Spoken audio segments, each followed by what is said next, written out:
സൈനിക വ്യോമയാന ശേഷിയിൽ ഒരു സുപ്രധാന നാഴികക്കല്ലിലേക്ക് അടുക്കുകയാണ് നമ്മുടെ ഇന്ത്യ ഇപ്പോൾ.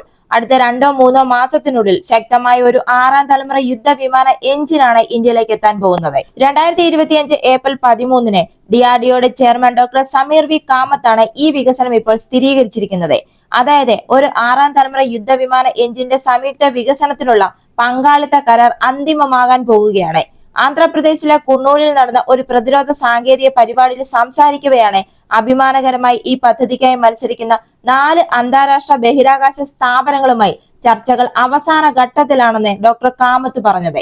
ഇന്ത്യയുടെ വരാനിരിക്കുന്ന advanced medium compact aircraft AMCA-2 വേരിയന്റിനും ഭാവിയിലെ 6ാം തലമുറ യുദ്ധവിമാന പ്ലാറ്റ്ഫോമുകൾക്കും ആവശ്യമായ നൂതന പ്രൊപ്പൽഷൻ സിസ്റ്റം നിർമ്മിക്കുക എന്നതാണ് ഈ സഹകരണത്തിന്റെ ലക്ഷ്യം. 4 അന്താരാഷ്ട്ര പങ്കാളികളുമായി ഇപ്പോൾ വിപുലമായ ചർച്ചകളിലാണ്. അടുത്ത 2-3 മാസത്തിനുള്ളിൽ ഈ പങ്കാളിത്ത കരാർ അവസാനിപ്പിക്കും എന്നുമാണ് അദ്ദേഹം കൂട്ടിച്ചേർത്തത്. 110 മുതൽ 130 kN വരെ ത്രസ്റ്റ് ഉൽപ്പാദിപ്പിക്കാൻ ലക്ഷ്യമിട്ടിട്ടുള്ള എഞ്ചിനായിരിക്കും ഇവരുടെ ലക്ഷ്യം. വേരിയബിൾ സൈക്കിൾ എഞ്ചിൻ കഴിവുകൾ പോലുള്ള സങ്കീർണമായ സാങ്കേതിക വിദ്യകളും ഇതിലുണ്ടാവും. വേരിയബിൾ സൈക്കിൾ എഞ്ചിനുകൾ നിലവിലുള്ള 5ാം തലമുറ പവർ പ്ലാന്റുകളിൽ നിന്നുള്ള ഒരു കുതിച്ചുചാട്ടത്തെയാണ് കാണിക്കുന്നത്. ഈ വേരിയബിൾ സൈക്കിൾ എഞ്ചിൻ, അതായത് VCE എഞ്ചിൻ എന്ന് പറയുന്നത്, അതിന്റെ വായു പ്രവാഹം അതിന് മാറ്റാൻ സാധിക്കും. പറക്കേണ്ട വിവിധ ഘട്ടങ്ങൾക്കായി ഇതിന്റെ പ്രകടനം ഒപ്റ്റിമൈസ് ചെയ്യാനും സാധിക്കും. ഇത് കൂടുതൽ ഇന്ധനക്ഷമതയിലേക്കും ആവശ്യമുള്ളപ്പോൾ ത്രസ്റ്റ് വർദ്ധിപ്പിക്കുന്നതിലേക്കും മികച്ച താപ മാനേജ്മെന്റിലേക്കും എത്താൻ സാധിക്കും.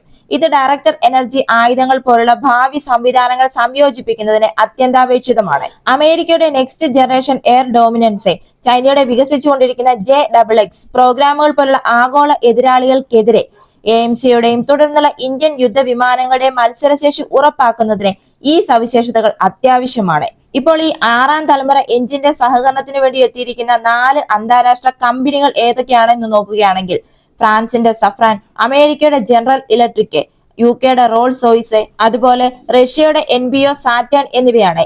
ഇവയെല്ലാം നൂതന ജെറ്റ് എഞ്ചിൻ സാങ്കേതിക വിദ്യയിൽ ഗണ്യമായ വൈദഗ്ധ്യം നേടിയിട്ടുമുണ്ട്. സാങ്കേതിക സങ്കീർണത കൈകാര്യം ചെയ്യുന്നതിനും വികസന സമയപരിധി കുറയ്ക്കുന്നതിനും അപകട സാധ്യതകൾ ലഘൂകരിക്കുന്നതിനും പരിചയസമ്പന്നനായ ഒരു ആഗോള പങ്കാളിയുമായി സഹകരിച്ച് വികസനം വേണം എന്നാണ് ഡോക്ടർ കാമത്ത് പറഞ്ഞത്. ഒരു 6ാം തലമുറ എഞ്ചിൻ എന്ന് പറയുമ്പോൾ അതിന് ഏകദേശം 4 മുതൽ 5 ബില്യൺ ഡോളർ നിക്ഷേപം ആവശ്യമാണ്.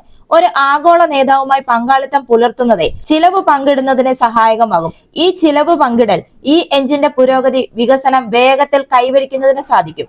ഇന്ത്യയുടെ തദ്ദേശീയ കാവേരി എഞ്ചിൻ പ്രോഗ്രാമിന്റെ വിപുലീകൃത വികസന കാലയളവ് പരാമർശിച്ചുകൊണ്ടാണ് അദ്ദേഹം ഇപ്പോൾ ഈ വിശദീകരണം നടത്തിയത്. ഇന്ത്യയുടെ ഈ AMCA പ്രോഗ്രാമിന് വേണ്ടി 2024-ലാണ് സർക്കാർ അംഗീകാരം നൽകിയത്. ഏകദേശം 15,000 കോടിയുടെ ഒരു പ്രാരംഭ ബജറ്റ് വിഹിതവും നൽകി. ഇതിന്റെ ആദ്യ പതിപ്പായ AMCA Mark 1 അമേരിക്കൻ GF414 എഞ്ചിനാണ് ഉപയോഗിക്കുന്നത്. അതുപോലെ തന്നെ 2030ഓടെ ഇതിന്റെ ആദ്യ പറക്കൽ പ്രതീക്ഷിക്കുന്നുമുണ്ട്. 2035ഓടെ സ്ക്വാഡ്രൺ സർവീസിൽ ഉണ്ടാകുമെന്നും പ്രതീക്ഷിക്കുന്നു. 2040ഓടെ അവതരിപ്പിക്കാൻ ഉദ്ദേശിക്കുന്ന ഇതിന്റെ വേരിയന്റായ AMCA Mark 2 ഇതിന് സൂപ്പർ ക്രൂയിസ് കഴിവുകൾ നേടുന്നതിനും കൃത്രിമ ബുദ്ധി ഏകോപിപ്പിച്ച ഡ്രോൺ സ്വാമുകളും ലേസർ അധിഷ്ഠിത ആയുധങ്ങളും ഉൾപ്പെടെയുള്ള നൂതന സംവിധാനങ്ങളെ ഫലപ്രദമായി സംയോജിപ്പിക്കുന്നതിനും കഴിവുള്ള ശക്തമായ ഒരു പുതിയ എഞ്ചിനാണ് വേണ്ടത്. ബാംഗ്ലൂരു ആസ്ഥാനമായുള്ള ഇന്ത്യയുടെ GTRE ഈ എഞ്ചിൻ സഹകരണത്തിന് വേണ്ടി നേതൃത്വം നൽകും. അതായത് ഇവരുടെ 81 kN ത്രസ്റ്റ് വരെ തദ്ദേശീയമായി ശേഷി പ്രദർശിപ്പിച്ച കാവേരി എഞ്ചിൻ പ്രൊജക്ടിൽ നേടിയ അനുഭവത്തെ അടിസ്ഥാനമാക്കിയാണ് ഇപ്പോൾ GTRE മുന്നോട്ടെത്തിയിരിക്കുന്നത്. അതേപോലെ തന്നെ 2023-ൽ പ്രധാനമന്ത്രി നരേന്ദ്രമോദിയുടെ പാരീസ് സന്ദർശന വേളയിൽ നടന്ന ഉന്നതതല ചർച്ചകൾക്ക് ശേഷം ഫ്രാൻസിന്റെ സഫ്രാനും ഇതിനുവേണ്ടി മുന്നോട്ടെത്തിയിട്ടുണ്ട്. അതേപോലെ തന്നെ 110 kN ത്രസ്റ്റ് എഞ്ചിൻ സംയുക്തമായി സൃഷ്ടിക്കുന്നതിൽ റോൾസ് റോയ്സിന്റെ താല്പര്യവും അന്തിമ തിരഞ്ഞെടുപ്പിനെ സ്വാധീനിക്കുന്ന ഘടകങ്ങളാണ്. എന്തായാലും വരും മാസങ്ങളിലെ അന്തിമ തീരുമാനം ഇന്ത്യയുടെ തദ്ദേശീയ യുദ്ധവിമാന പദ്ധതിക്ക് ഒരു നിർണായക നിമിഷമായിരിക്കും. അതുപോലെ തന്നെ ഇന്ത്യൻ വ്യോമസേന നിലവിൽ 5ാം തലമുറ യുദ്ധവിമാനമായ അഡ്വാൻസ്ഡ് മീഡിയം കോമ്പാക്ട് എയർക്രാഫ്റ്റ് അഥവാ നമ്മുടെ AMCA വികസിപ്പിക്കുന്നതിൽ നിക്ഷേപം നടത്തിയിട്ടുണ്ട്. എന്നാൽ തുടർന്നുള്ള തലമുറയ്ക്കുള്ള ആശയങ്ങൾ പര്യവേഷണം ചെയ്യാൻ ഇപ്പോൾ ഏറ്റവും അനുയോജ്യമായ സമയമാണ് ഇതെന്നാണ് വിശകലന വിദഗ്ധർ പറയുന്നത്. അമേരിക്ക, ചൈന, യൂറോപ്യൻ രാജ്യങ്ങൾ തുടങ്ങിയ ആഗോള ശക്തികൾ വ്യത്യസ്ത പ്രോഗ്രാമുകളിലായി അത്യാധുനിക 6ാം തലമുറ യുദ്ധവിമാനങ്ങൾ വികസിപ്പിക്കുന്നതിൽ മുന്നേറുമ്പോൾ ഇന്ത്യയെ പോലെ ഒരു രാജ്യം ലോകത്തിലെ 4ാമത്തെ വലിയ വ്യോമസേന എന്ന നിലയിൽ ദീർഘകാല വ്യോമ മത്സരക്ഷമത ഉറപ്പാക്കുന്നതിനുള്ള ആസൂത്രണം ആരംഭിക്കുന്നതിന് ഒരു നിർണായക സമയമാണ് ഇതെന്നാണ് വിശകലന വിദഗ്ധർ ചൂണ്ടിക്കാട്ടുന്നത്. ലോകമെമ്പാടുമുള്ള 6ാം തലമുറ യുദ്ധ വിമാനങ്ങൾ മെച്ചപ്പെട്ട സ്റ്റെൽത്ത് കഴിവുകൾ, പൈലറ്റ് തീരുമാനങ്ങളെ സഹായിക്കുന്ന കൃത്രിമ ബുദ്ധി, സംയോജിത നെറ്റ്വർക്ക് യുദ്ധം, ഡയറക്റ്റഡ് എനർജി ആയുധങ്ങൾക്കുള്ള സാധ്യത, പൈലറ്റഡ് അല്ലെങ്കിൽ പൂർണ്ണമായും സ്വയംഭരണ പ്രവർത്തനത്തിന് അനുവദിക്കുന്ന വഴക്കമുള്ള കോൺഫിഗറേഷനുകൾ എന്നിവയുൾപ്പെടെയുള്ള പ്രോഗ്രാമുമായി ഗണ്യമായ പുരോഗതിയാണ് വാഗ്ദാനം ചെയ്യുന്നത്. 2030കളിലേക്ക് ലക്ഷ്യമിട്ട് യുണൈറ്റഡ് സ്റ്റേറ്റ്സ് അതിന്റെ വ്യോമസേനയ്ക്ക് നാവികസേനയ്ക്കുമായി നെക്സ്റ്റ് ജനറേഷൻ എയർ ഡോമിനൻസ് പ്രോഗ്രാമുമായി പുരോഗമിക്കുകയാണ്. അതുപോലെ തന്നെ ചൈന സ്വന്തം നൂതന പ്ലാറ്റ്ഫോം വികസിപ്പിച്ചുകൊണ്ടിരിക്കുകയാണെന്നും റിപ്പോർട്ടുണ്ട്. AI ഹൈപ്പർസോണിക് സാങ്കേതിക വിദ്യകളുടെ നേട്ടങ്ങളെ കുറിച്ചാണ് ഇത് സൂചന നൽകുന്നത്. അതേസമയം തന്നെ യൂറോപ്പ് 2 പ്രധാന സഹകരണ പദ്ധതികളുമായിട്ടാണ് മുന്നോട്ട് പോകുന്നത്.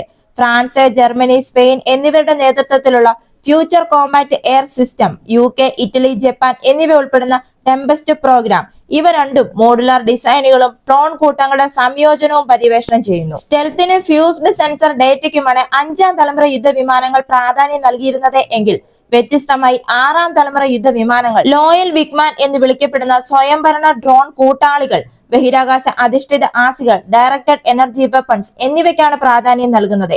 ഇന്ത്യയെ സംബന്ധിച്ചിടത്തോളം ഈ ആഗോള സംഭവ വികാസങ്ങൾ നിരീക്ഷിക്കുന്നത് ഭാവിയിലെ സാങ്കേതിക കാലഹരണപ്പെടലിന്റെ അപകട സാധ്യതയാണ്. നിലവിൽ നമ്മുടെ ഇന്ത്യയുടെ എയറോസ്പേസ് ശ്രമങ്ങൾ Aeronautical Development Agency Hindustan Aeronautics ലിമിറ്റഡും രൂപകൽപ്പന ചെയ്ത ഇരട്ട എഞ്ചിനുള്ള സ്റ്റെൽത്ത് ശേഷിയുള്ള 5ാം തലമുറ വിമാനമായ AMCയിലാണ് ശ്രദ്ധ കേന്ദ്രീകരിച്ചിരിക്കുന്നത്.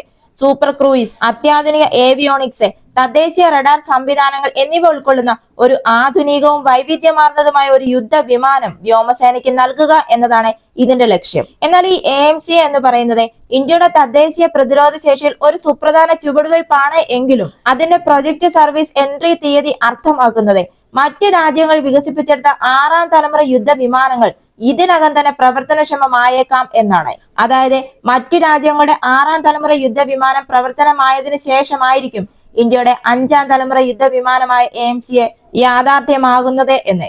ഏകദേശം 1700 വിമാനങ്ങളുടെ ഒരു വലിയ വ്യൂഹമുള്ള IAF, MiG-21, ജഗ്വാർ, മിറാഷ് 2000 തുടങ്ങിയ പഴകിയ പ്ലാറ്റ്ഫോമുകൾ മാറ്റി സ്ഥാപിക്കുന്നതിനുള്ള വെല്ലുവിളികൾ ഇതിനകം തന്നെ നേരിടുന്നുണ്ട്. ഈ ആധുനികവൽക്കരണത്തിന് AMC അനിവാര്യമാണ് എങ്കിലും ദീർഘകാല വ്യോമ മേധാവിത്വം ഉറപ്പാക്കാൻ ഇന്ത്യ ഇനിയും കൂടുതൽ മുന്നോട്ട് പോകേണ്ടതുണ്ട്. ഇന്ത്യയുടെ ലൈറ്റ് കോമ്പാറ്റ് എയർക്രാഫ്റ്റ് തേജസ് പോലുള്ള തദ്ദേശീയ യുദ്ധവിമാന പദ്ധതികൾക്കായി ഇന്ത്യ നീണ്ട വികസന സമയക്രമം തന്നെ എടുത്തിട്ടുണ്ട്.